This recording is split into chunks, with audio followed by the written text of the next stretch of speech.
Klitschko piece is obviously the complicated electron here, especially the announcement of him as Deputy Prime Minister. And you've seen some of my notes on the troubles in the marriage right now, so we're trying to get a read really fast on where he is on this stuff.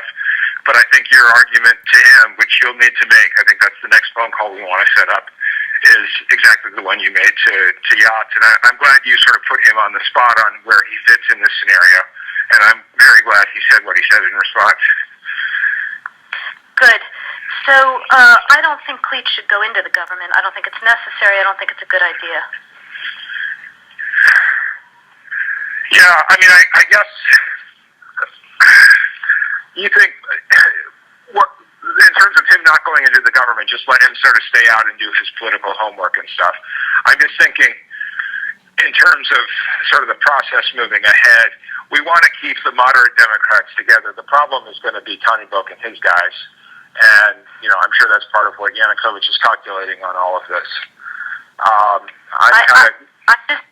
I think Pyatt is the guy who's got the economic experience, the governing experience. He's the guy, what he needs is Klitsch and Tony Book on the outside. He needs to be talking to them 4 times a week.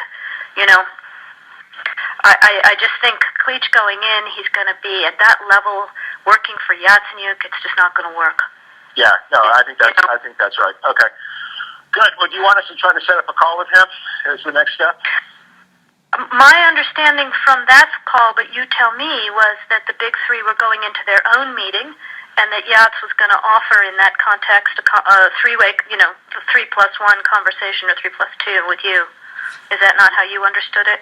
No, that's what he proposed, but I think just knowing the dynamic that's been with them where Klitschko has been the top dog, he's going to take a while to show up for whatever meeting they've got. He's probably talking to his guys at this point, so I think you reaching out directly to him helps with the personality management among the three, and it gives you also a chance to move fast on all this stuff and put us behind it before they all sit down and he explains why he doesn't like it.